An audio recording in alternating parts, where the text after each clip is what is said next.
Did she just say that? Doctor? I know what the evidence says, and there is literally no evidence that weight loss is going to benefit anybody's health. So she literally says from her mouth that there are no evidence that weight loss can benefit anybody.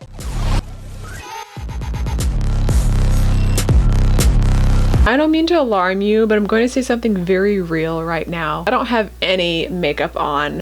And I look this beautiful naturally. Hey, thank you so much for joining me. If you're new here, hi, my name is Jasmine. I do reality TV commentary, movie commentary, and I tell the occasional story time. Be sure to subscribe and turn on post notifications. I do make new videos every month. Y'all really like it when I cover an episode with our favorite doctor. Who am I to deny you that? Could you really make it through another work week without seeing the face of Dr. Yunan Nauzaradon, the gastrointestinal guru, the bariatric big league? I have been working on a few things. I was working on a movie review, but then that completely disappeared off of my computer. So my autosave versions of the project are gone. The backup project save was gone. Now I have to start that all over without having a nervous breakdown. So I was watching this YouTuber, her name is Jermaine, and I'll leave a link for her video down in the description. I love her channel. She's so blunt, like me. I featured her video just so you can kind of think about what the Fat Doctor UK says throughout the course of this video. You don't mind fat kids going to school in Barking? Absolutely not. I mind the fact that children But they're are not more likely getting... to die. I hate to tell a doctor their job, but they're more likely to die, aren't they? That's not true. There's absolutely no evidence to show that. Doctor. Sorry, I'm sorry. I have been doing You don't have to research into this apologise. for a long time.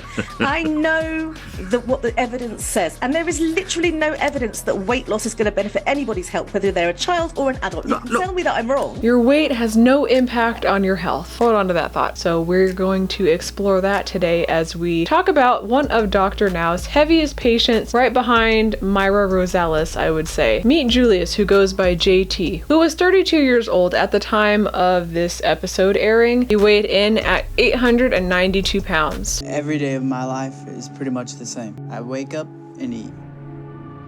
With one of his legs carrying a 100-pound lymphedema mass. But as hard as it is, getting up out of bed is the easy part. Because not only do I have all the weight of my body pulling down on me, I also have severe lymphedema on my left leg. I can't walk properly because my lymphedema pushes against both of my legs. Lymphedema is a condition where the lymph fluid accumulates between the skin and the muscle. You do actually need your lymph system. It filters out waste from your body, and then when that isn't working from, I don't know, excess weight and a highly inflammatory diet, this is what happens. It hurts constantly. So with obesity, the extra weight puts extra strain on the lymphatic system, and then all of that basically backs up, and it can cause irreversible damage to the lymph vessels, just depending on the person. So despite the fat acceptance TikToks that you just saw at the beginning of this video, it's definitely not a fun experience, and it's not normal to have this condition. I remember when my mom had Hodgkin's lymphoma, which is a cancer of the lymphatic system. So she had that at 32 years old, which is only 1 year older than I am right now, which is pretty scary. She had a swollen lymph node in her neck, and then she had to go to 3 different doctors to get it properly diagnosed. It's very eye-opening to think that your parent, who was your current age, was suffering from a cancer that is caused by stress. That's what the doctor told my mom. I'm not going to go into a bunch of details about the life circumstances at that point, but the doctor said that her immune system was pretty much in the toilet due to the immense stress that she was under at the time. Stress and managing your diet are really, really important. They go hand in hand. Just a little side story for you. JT lives with his girlfriend Jessica and a doggy. Look at that doggy, it's so cute. Look at the dog. So when I was re-watching this episode and the Where Are They Now episode, I was actually pretty impressed that he finally eventually got to his laser focus, where he was straight focused on what he needed to do, and he kept track of his food. So I thought that was great, despite sometimes having less favorable circumstances. If you watch the episode where I covered Aaron, also keep that one in mind and note the differences when people remove enablers from their lives and people who don't. JT was, quote, crucially obsessed and addicted to food. It looks like he's having so much fun. And once I'm dressed, if Jessica isn't back yet to make me something, then I'll try to do it myself, because the pain in my body from being up is nothing compared to the pain of not eating when I want. Eating and sleeping, such a fulfilling life. Eating enough for 4 or 5 people, being in pain while taking a shower, having trouble getting up out of bed. So if I've eaten just about everything everything in the house. And Jessica's not back yet with more food. I just go to sleep and wait for her to get back with what I need. I remember being addicted to sugar. I made cookies all the time, cupcakes, muffins. I made cake. I used to have to make dinner a lot of the time. I used to eat candy, especially Mike and I, because that was probably my favorite. And we were pretty close-knit. I didn't realize that my parents started doing drugs. Another story of terrible parenting. I just had food in my family. These backstories are so depressing, but they do usually answer a lot of questions and then raise a bunch more questions. They're being forced to grow up early. Family started to become a lot more responsibility for me because as the oldest, I kind of had to start becoming the leader of the family. There it is, the parentified child. And yet there's people that say that everyone should have kids. Everyone should be a parent. Having to work after school and then sleep for about 4 hours, then wake up for school and do it all over again. My weight climbed to over 600 pounds when I was about 22 years old.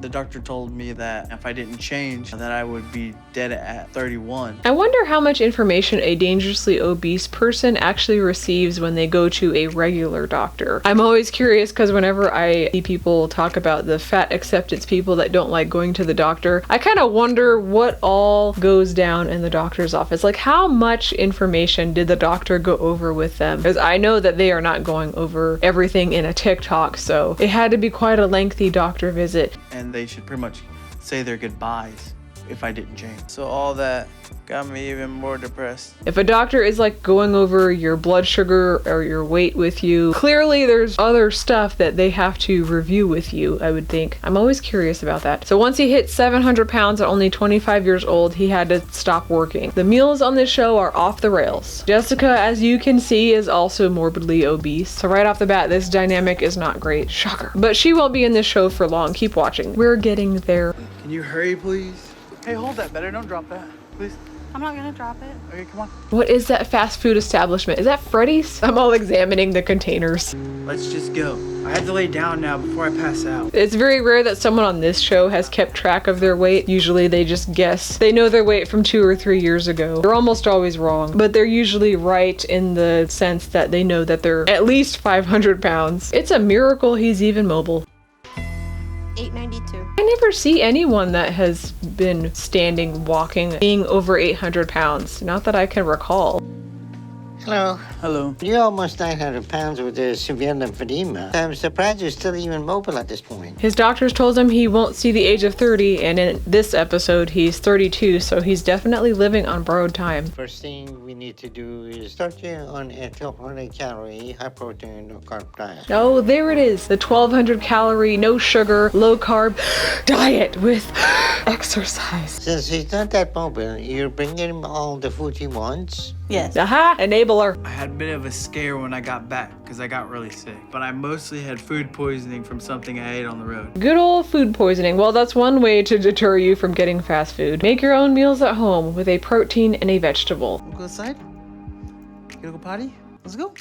That sounds like me talking to the dogs. They know the word potty. I can stand and get around for almost 30 minutes before I have to rest. As we know, doing a surgery on a person that's over 800 pounds is basically unheard of. Way too many complications. There is not a proper amount of anesthesia for somebody that large, and there's way too many things that will go wrong. I know people in the medical field that have had to care for morbidly obese patients over the years. A lot of complications that can happen from being the size of several people. Living that way is no joke. I don't care what fat acceptance, fat liberation, fat positive community you want to attach yourself to. Being 500 or 600 pounds in a nursing home because nobody wants to or can take care of you is not a fun life to live. Staff have injured themselves moving people of this size. Did you guys know that if you work in a nursing home and you get injured, they will drug test you? Doesn't matter what happened, you'll be required to take a drug test. Did you guys hear about the 850-pound woman in Wisconsin that passed away? It took like over 24 people to move her out of the house, and it took like 12 hours, and then there was like additional time to transport her because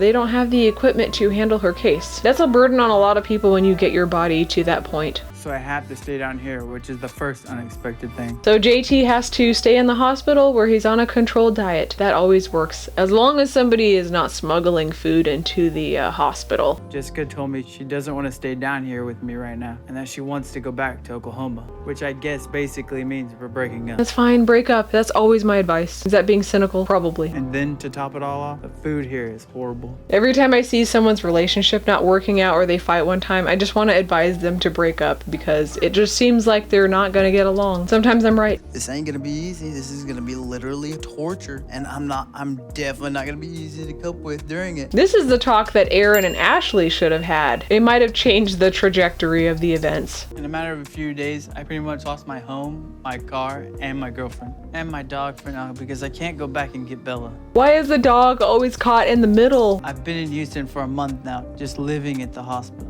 I feel like I'm going out of my mind here, and the terrible food here doesn't help. It's hospital food. Are they allowed to season hospital food? Seasoning has no calories. I always wonder about that. Please season your food. I always hear people complain that being on a diet has boring food. And whose fault is that? Well, for one, you're supposed to season your food. Seasoning is the spice of life. If you serve me bland food, I will call the police. It's much easier to adhere to a healthy way of eating when you actually like the food, you look forward to eating it, then you don't feel like you're missing out. So Dr. Now gets JT transferred over to a long-term rehab facility to try to get him under 600 pounds. In the rehab center, he regularly meets up with Dr. Now and he gets a stern talking to. He doesn't like the food or having to do the rehab exercises he needs. So he hasn't been compliant with physical therapy. He reminds me of my late grandfather, just blunt and humorous, like dry humor, and 5'4" elderly man constantly talking about people and their often easily avoidable health problems. And he has also been ordering food for delivery. So after a month in rehab, JT struggled with loneliness and sticking to the diet.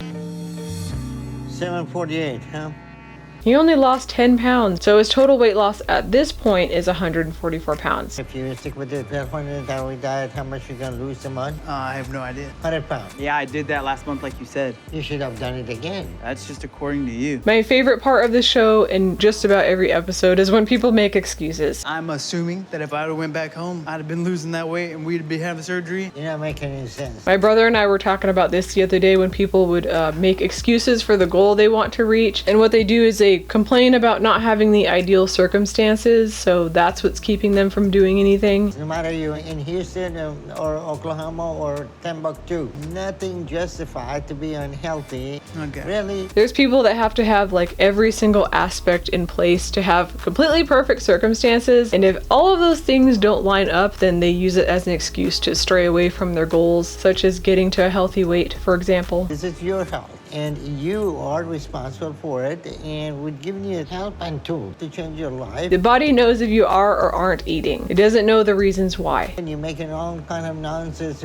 reason not to follow diet. Blame their poor eating habits on their thyroid or their hormones. Okay, keep telling yourself that. Take no accountability, because every single person has those exact same circumstances. I feel like that's a very, very overused excuse. I have hormone problems too, and I used to eat poorly, and my diet would make me feel even worse. Your health is going to go down the tube and you're not going to survive. You're killing yourself with the food. Which part of that is so hard to understand? No matter where you are responsible for your eating habits. If you eat 6,000 calories a day when you're happy, and then you eat 6,000 calories a day when you're sad, it's the same 6,000 calories that are going into your body. You are responsible to improve your life and your health. Don't make those excuses that are acceptable. At this point, JT's only focus is to eat and exercise each day, and eat whatever the hospital gives him. Do not follow the diet because the floor was crooked, the light was not good, the bed was not good, I was not playing me here, so I'm gonna kill myself with food. Okay. I know regularly in rehab they make you get up and walk around in an effort to keep you mobile. Understand that no matter how you're feeling, what you're feeling, if you're overeating, the extra food is going into your body. Your body is going to store those extra calories. By the time JT leaves rehab for the halfway house, he's lost another 77 pounds, which makes him 671 pounds. At this point, that brings him to a total weight loss of 221 pounds. 2 months ago, I was down to 671. He's back at the doctor's office for another weigh-in. And I needed to lose 75 pounds by today. So if I did, I'll be under 596. 52 pounds is still something. That's a little disappointing. That's better than what a lot of people do on here. You didn't hit your goal. I know. It still shows that he's in a decent calorie deficit. But you're showing me now, for me to see that you're trying to do what you need. I'm gonna go ahead and approve for weight loss surgery. You see what happens when you put in effort. You got approved for weight loss surgery. You see what happens when you're given the tools and are consistent. But the Fat Doctor UK said, your weight has no impact on your health. it's on TikTok, so it must be true. So JT got a surgery almost at the end of this episode, and the final update on here is a 373 pound weight loss. He's lost almost almost half of his weight already. That makes him 519 pounds following the surgery. You lost another 52 pounds just past month. Really though, all of this hard work is to be commended, because as I've said in a previous video, some people, they just throw this opportunity down the toilet. With all my weight loss and progress, I've been able to build my stamina up to walk a whole lot further than I've been able to go for more than 10 years. Very, very few people get this far in their weight loss journey. I guess that makes him a unicorn. So I've been trying to take walks outside for my daily exercise. I guess fat acceptance is right. 98% of people who do diet fail, and people gain the weight back. But it's really because they give up and revert back to their old habits. And whose fault is that? Okay, now let's get into the Where Are They Now accompanying show, because the newest season allows us to see JT's update. So at the meantime, you're sticking with your healthy eating habit and your diet? So the Where Are They Now episodes, they feature two patients. The other one in this episode is Shauna, and I do want to talk about her in another episode because, wow, his face looks so different. He looks good. He seems to be doing really well now. I've been doing my best to try to keep losing weight. It's been hard for me because I think the lymphedema on my leg is really holding me back. I really want it to be removed. It affects my life. A 535-pound weight loss is mind-boggling. So you have a lot of extra skin in your abdomen. Remember, he was almost 900 pounds. He was almost half of a ton. And taking this mass off of your thigh is going to be a positive thing. You probably have over 100 pounds of extra skin and mass that need to come off. Okay, so he still has his lymphedema. It's still there. And I found out that sometimes people, they get what's called obesity-induced lymphedema, non-reversible. So even after a large weight loss, the lymphedema mass may not go away. The only other thing to do is to surgically remove it. We're now 2 years into his journey, and I'm impressed that he stuck to the diet, he stuck to the activity routine.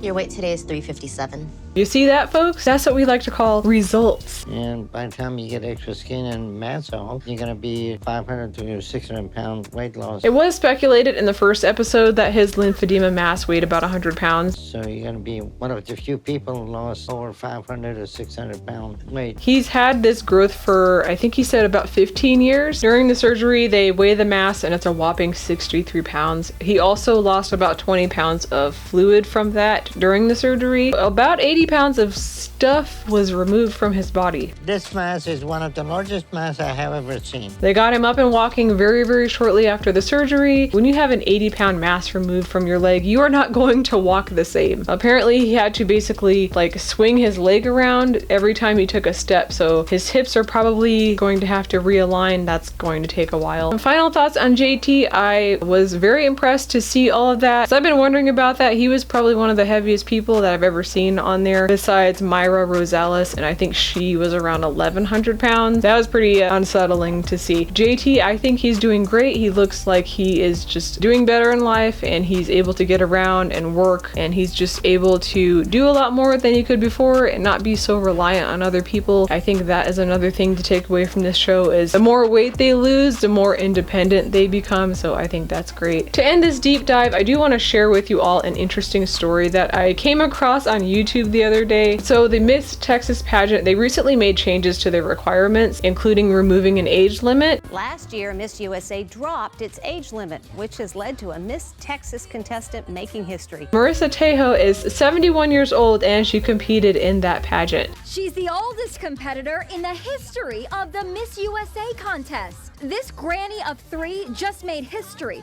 when she took the stage in Houston competing in the Miss Texas pageant. She didn't shy away from any part of it. Check her out strutting her stuff during the swimsuit competition.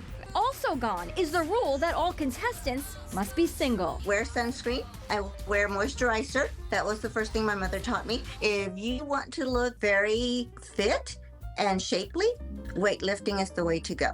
I don't eat processed foods, and I drink lots of water.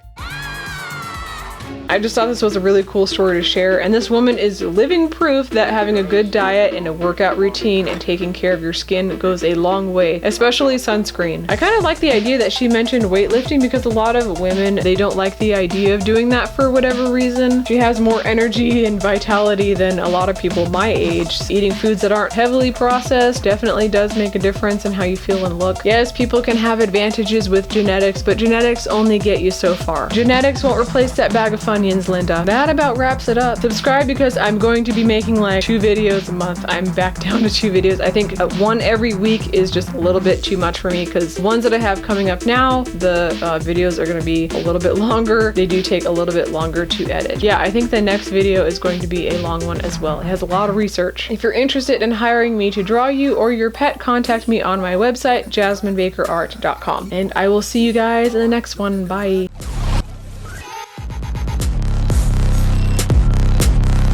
Because there can only be one champion, there can never be 2.